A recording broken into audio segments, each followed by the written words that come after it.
கர்த்தருடைய வார்த்தையை நாம் சிந்திப்போம். உபாகமம் 33:12 பென்யமீனை குறித்து கர்த்தருக்கு பிரியமானவன், அவரோடே அவன் சுகமாய் தங்கியிருப்பான். அவனை எந்நாளும் அவர் காப்பாற்றி அவன் எல்லைக்குள்ளே வாசமாய் இருப்பார்.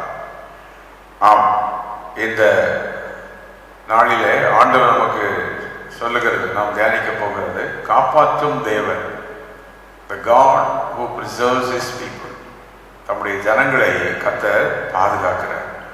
இங்கே ஆண்டவர் மோசேயின் மூலம் சொல்லுகிறார், பென்யமீனை நான் பாதுகாக்கிறேன், அவனை எந்நாளும் காப்பாற்று, அவன் எல்லைக்குள்ளே வாசமாய் இருப்பார்.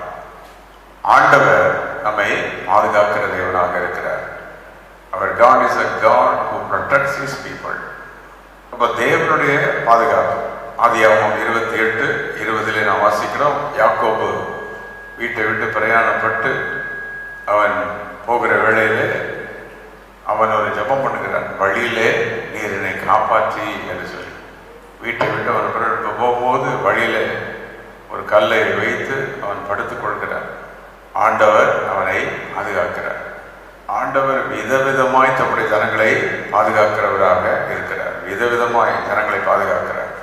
வித்தியாசமான நேரங்களில், வித்தியாசமான சூழ்நிலைகளில் கர்த்தர் பாதுகாக்கிறவராக இருக்கிறார். 2 சாமுவேல் 8:6 நாம் வாசிக்கிறோம், தாவீது போன இடமெல்லாம் கர்த்தர் அவனை காப்பாற்றினார். இந்த நாட்களில் தேவன் நம்மை பாதுகாக்க மாட்டாரா? பாதுகாப்பார். தேவனுடைய பாதுகாப்பின் கரம், அவருடைய பாதுகாப்பின் வல்லமை நம்முடைய குடும்பங்கள் மேல், நம்முடைய தேசத்தின் மேல் கட்டாயம் தங்கும். எல்லா ஊழியர்கள் ஜெபிக்கிறோம், கர்த்தருடைய பிள்ளைகள் ஜெபித்துக் கொண்டிருக்கிறோம். நாம் என்ன செய்ய வேண்டும் என்று தேவன் நமக்கு சொல்கிறது போல நாம் செய்து தேவனுடைய பாதுகாப்பை நம்முடைய வாழ்வில் நாம் பெற்றுக்கொள்ள வேண்டும். ஆகவே எந்நாளும் அவனை காப்பாற்று. தேவன் எப்பொழுது நம்மை பாதுகாக்கிற தேவனாக இருக்கிறார். திடீரென்று பாடுகள் வருகிற, பிரச்சனைகள் வரும், கொள்ளை நோய்கள் வரும், தேசத்தில் பஞ்சங்கள் வரலாம், என்ன காரியங்களும் வரலாம். நாம் ஆண்டுடைய பிள்ளைகளாக இருந்து விசுவாசிகளாக நாம் இருந்தாலும் உலகத்தில் எல்லாருக்கும் வருகிறது, நமக்கும் வரும்.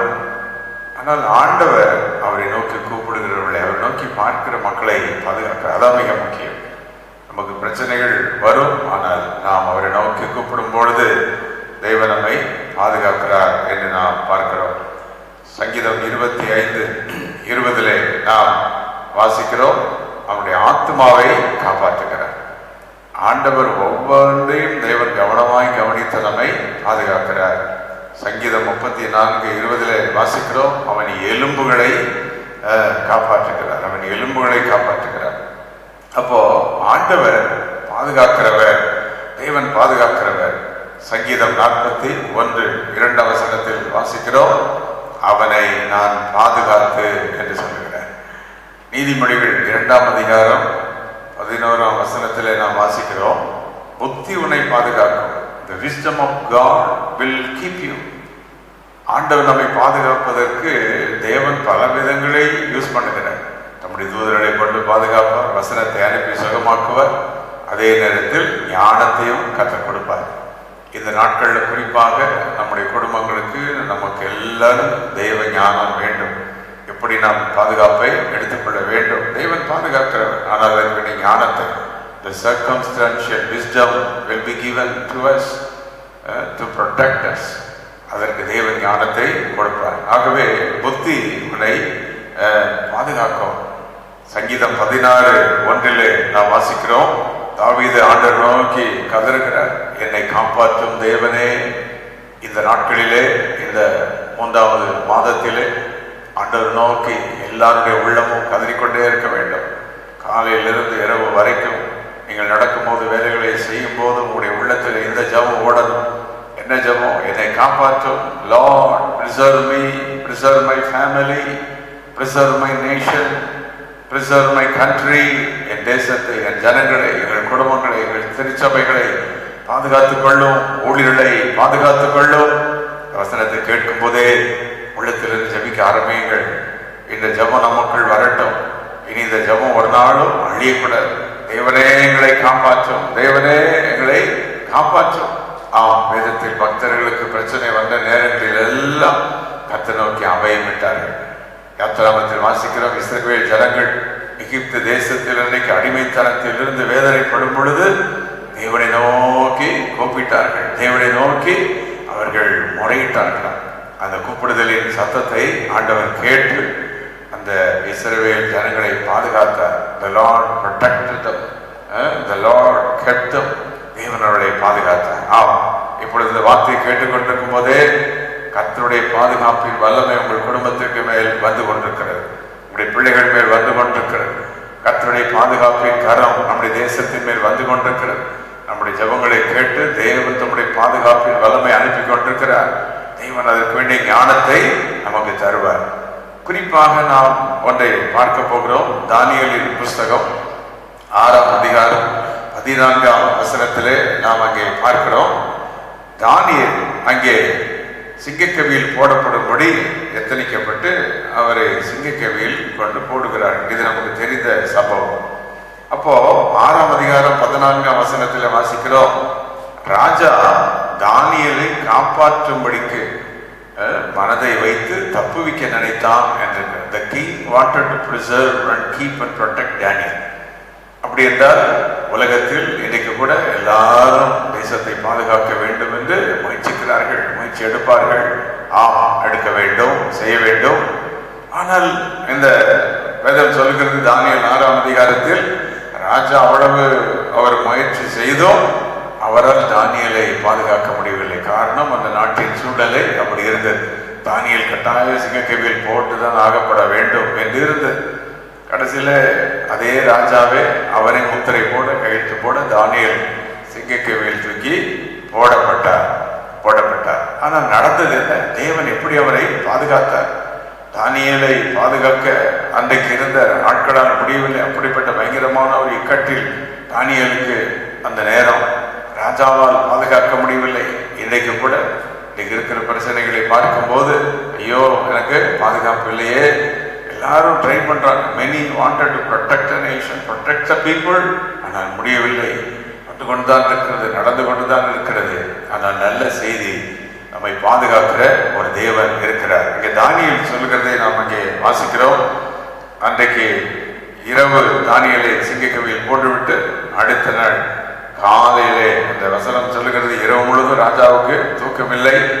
காலையிலேயே ராஜா எழுந்திருந்து சிங்கங்களின் கெவிக்கு வந்து அங்கே கெவியிலே வந்து தானியேலை கூப்பிடுகிறார். தானியேலே, நீ இடைவிடாமல் ஆராதிக்கிற உன் தேவன் உன்னை தப்புவிக்க வல்லவராய் இருந்தாரா என்று கேட்கும் போது தானியேல் சிங்கக்கெவியிலிருந்து அங்கே சொல்லுகிறார், ராஜாவே, சிங்கங்கள் என்னை சேதப்படுத்தவில்லை என்று சொல்கிறார்.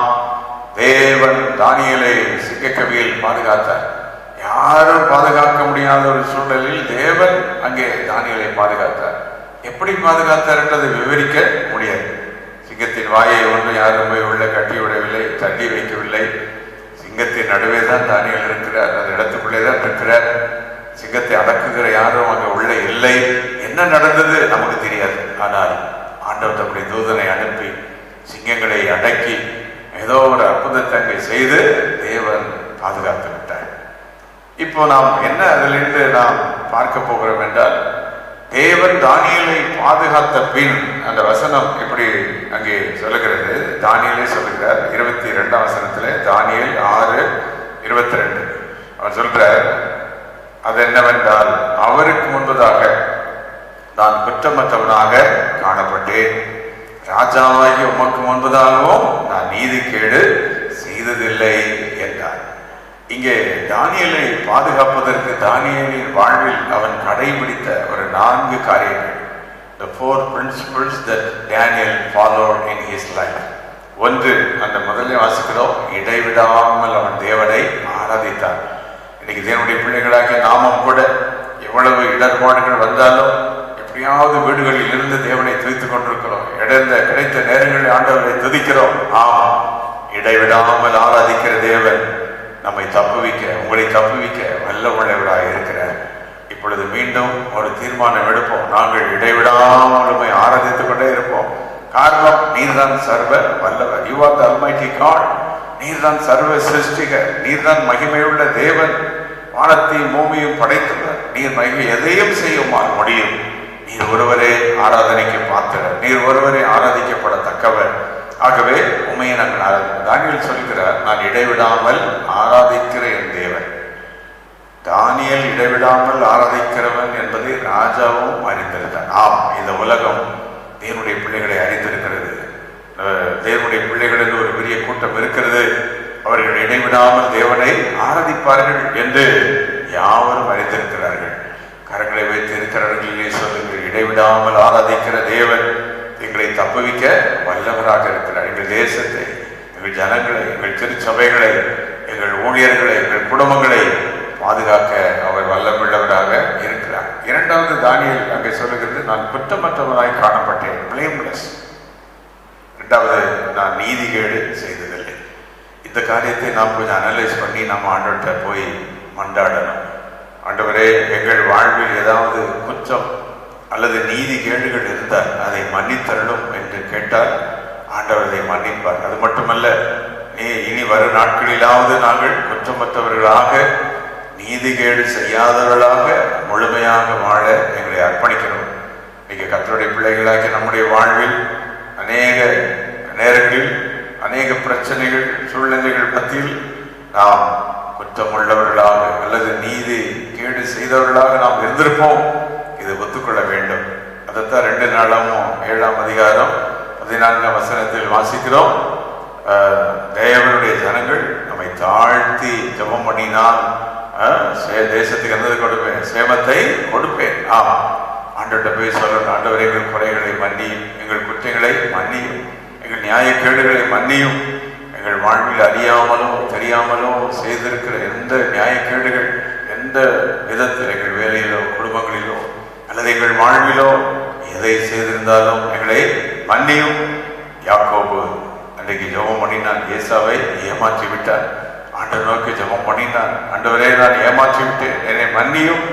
இப்படி நம்முடைய வாழ்வில் வருகிற பிரச்சனைகளை நாமே நினைத்து அதை அறிந்து யாரும் நம்மை குற்றம் என்று சொல்ல வேண்டிய அவசியம் இல்லை.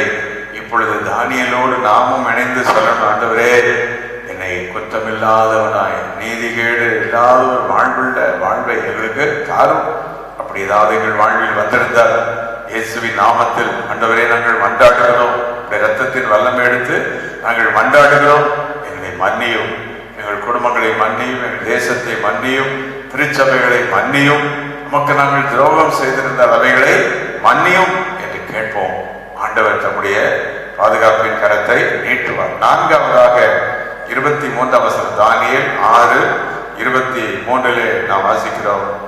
அவன் தன் பேரில், தேவன் பேரில் விசுவாசம் உள்ளவனாக இருந்தான். He had a great faith in his God. விசுவாசிகளாகிய நமக்கு இந்த நாட்கள்ல விசுவாசத்தை குலைக்கிற சூழ்நிலைகள் எல்லாம் வருகிறது. ஆனால் நமக்கு நம்முடைய ஆண்டவர் பேர்ல அசையாத ஒரு விசுவாசம் இருக்கணும். சாத்ராக், மேஷாக், ஆபேத்நேகோவின் விசுவாசம் இன்னைக்கு வேண்டும். சாத்ராக், மேஷாக், ஆபேத்நேகோ சொன்னார்கள், எங்கள் தேவனை தப்புவிக்காமல் போனாலும் என்று சொல்லி, அதான் ஃபெய்த். ஆபிரகாமுக்கு வாழ்வில் என்ன பிரச்சனைகள் வந்தாலும் ஆபிரகாம் விசுவாசத்தில் வல்லவனாயிருந்தார். இந்த நாட்கள் நம்முடைய விசுவாசத்தை உறுதிப்படுத்துகிற நாட்கள், நம்முடைய விசுவாசத்தை வளரச் செய்கிற நாட்கள். வேலைகள் இல்லை, பண பிரச்சனைகள், பல சூழ்நிலைகள். ஆனாலும் ஆண்டவர் கிருபையா எவ்வளவு நமக்கு தந்திருக்கிறார். நம்மளுடைய நாட்டில் நல்ல மின்சார வசதியை கொடுத்து, தண்ணீரை கொடுத்து, எல்லாத்தையும் கொடுத்து ஓரளவுக்கு நம்ம உணவு எடுத்துக் கொண்டிருக்கிறோம், சுகமாக இருக்கிறோம்.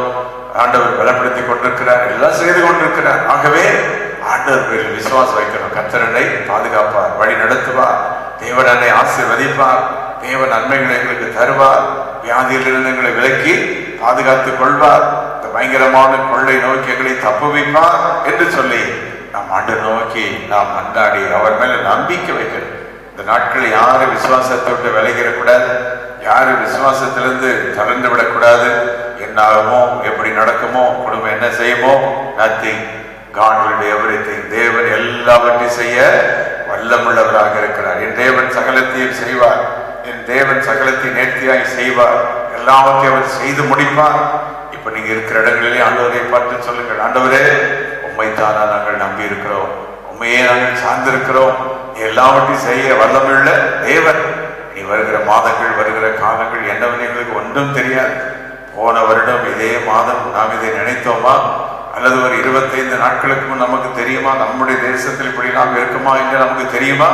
தெரியாது. We do not know what is going to happen, what is happening, but God knows. He knows everything. God has the control in His hands. God is in control of the whole world. உலகம் முழுமையும் தேவன் தம்முடைய ஆளுகையில் வைத்திருக்கிறார். இப்பொழுது அந்த ஆண்டவர் மேல் நம்பிக்கை பெருகட்டும். உங்களுடைய வசனத்தை கேட்டுக்கொண்டிருக்கும் போதே உள்ளத்திலே ஆண்டவரை துதியுங்கள், மகிமைப்படுத்துங்கள். பரிசுத்த ஆவி பெற்றிருந்தால் ஆவியிலே நிறைந்து ஆண்டவரை மகிமைப்படுத்துங்கள். அவர் மேல நம்பிக்கை பெருகட்டும், விசுவாசம் பெருகட்டும். என்ன வந்தாலும் உண்மை நான் நம்புவேன், என்ன வந்தாலும் உண்மையை நான் சார்ந்திருப்பேன். ஆண்டவரே, என்ன வந்தாலும் உண்மையை நாங்கள் ஆராதிப்போம், என்ன வந்தாலும் உடைய வார்த்தையை நாங்கள் நம்புவோம். ஆமாம், அங்கே 6ஆம் அதிகாரம் தானியேல் 23. அவன் தன் தேவன் பேரில் விசுவாசம் வைத்தபடியினால் ஒரு சேதமும் காணப்படவில்லை. இன்றைக்கு இது ஒரு ப்ராஃபட்டிக்கல் மெசேஜ் ஃபார் யூ.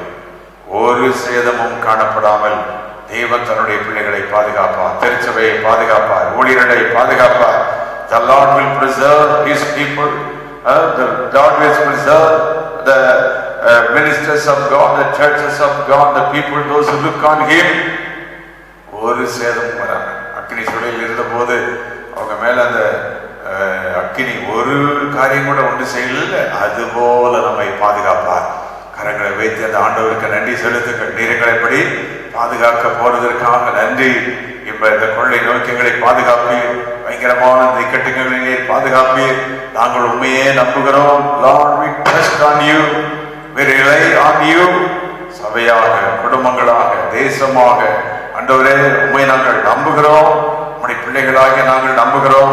அநேக காரியங்களை உண்மை நம்பாமல் இருந்ததை மன்னியும். அநேக நேரங்களில் உண்மை நம்பாமல் சில காரியங்களை, பணத்தை நம்பி, வேலையை நம்பி நாம சில காரியங்கள் மேல நம்பிக்கை வைத்து விட்டோம். அதை மன்னியும். வேலை இருக்குது, பிழைச்சுக்கிடுவேன். பணம் இருக்கிறது, பிழைச்சுக்கிடுவேன். நான் நல்ல ஆரோக்கியமா இருக்கிறேன், பிழைத்துக் கொள்வேன். இந்த மாதிரி நம்பிக்கை இருக்கணும். அதே நேரத்தில் நம்முடைய முழு நம்பிக்கை தேவன் பேரில் மட்டும்தான். இன்றைக்கு கர்த்தர் இப்பொழுது நம்மோடு சொல்லுகிறது, அவர் பேரில் நம்பிக்கை. 4 காரியங்களை மீண்டும் ஞாபகப்படுத்துகிறேன்.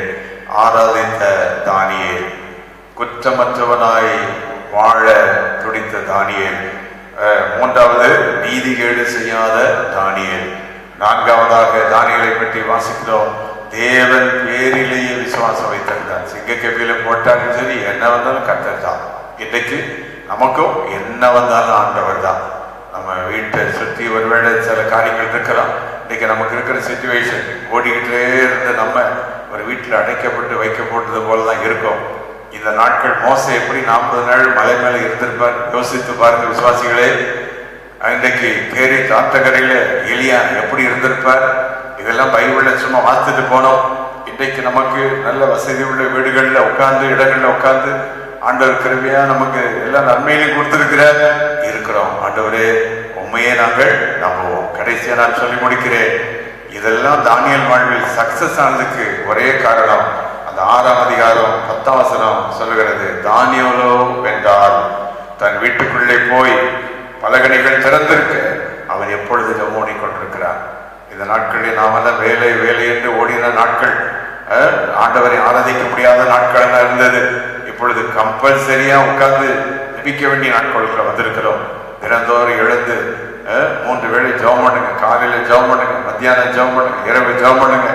தொலைக்காட்சி வாயிலாக நம்முடைய ஊழியர்கள் எல்லாம் ஜெபிக்கிறார்கள். அவரோடு இணைந்து ஜெபியுங்கள்.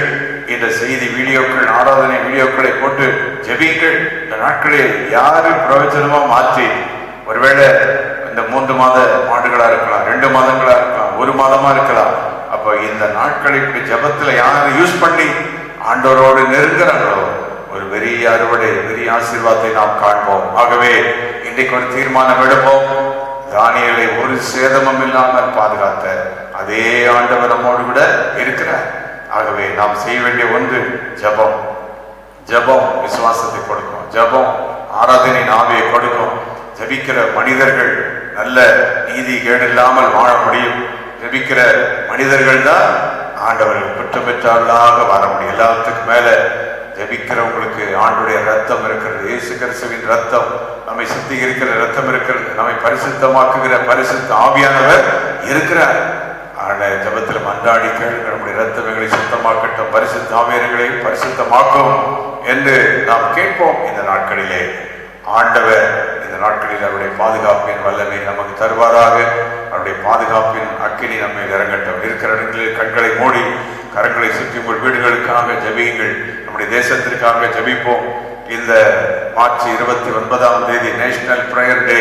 உலகம் முழுவதும் எல்லா விசுவாசிகள் வீடுகளில் ஜபிக்கிறார்கள். அவர்களோடு இணைந்து நாமும் ஜபிப்போம். எங்கள் தேசத்தை பாதுகாத்துக் கொள்ளும். இந்த பயங்கரமான இந்த இக்கட்டுக்கு பின் ஒரு பெரிய செழிப்பான நாட்கள் நமக்கு வருகிறது. அந்த நாட்களை நாம் அனுபவிப்போம். அந்த நாட்களை நாம் பார்ப்போம். இப்பொழுதே வீடுகளுக்குள் ஜபித்துக் கொண்டிருக்கிற ஒவ்வொருவர் மேலும் பாதுகாப்பின் வல்லமை இறங்குவதாக. ஆபிரகாமை பாதுகாத்து, ஈசாக்கை பாதுகாத்து, யாக்கோவை பாதுகாத்து, தானியேலை பாதுகாத்து, தேசங்களை பாதுகாத்து எங்கள் தேவன் என்றும் ஜெயிக்கிறேன். இப்பொழுதே உடைய வல்லமை ஒவ்வொருவரையும் தொடுவதாக. இப்பொழுது என்னோடு இணைந்து ஜெபித்துக் கொண்டிருக்கிற அந்த சத்தத்தை கேட்கிற ஒவ்வொரு இடங்களிலும் உடைய வல்லமையை அனுப்புகிறேன். I send the mighty power of God upon the homes, upon the people, upon the nation, upon the cities and places in the name of Jesus. பரிசுத்த ஆவியானவருடைய வல்லமை இறங்கட்டும். ஒரு அற்புதத்தை செய்கிறோம். இயேசு கிறிஸ்துவின் நாமத்தில் கேட்கிறோம் பிதாவே, ஆமென். பிதா, குமாரன், பரிசுத்த ஆவியாகிய திரியேக தேவனே, ஆசீர்வாதமும் அவருடைய அன்பும் ஐக்கியமும் எல்லாமையும் அவருடைய ஆளுகையும் கிருபையும் அவருடைய பாதுகாப்பும் அவருடைய குடும்பங்களோடும் சபைகளோடும் மக்களோடும் கிறிஸ்துவின் வருகை மட்டும் எப்பொழுதும் இருப்பதாக. ஆமென். கர்த்தருடைய பாதுகாப்பு உங்கள் மேல் இருப்பதாக. Thank you. God bless you.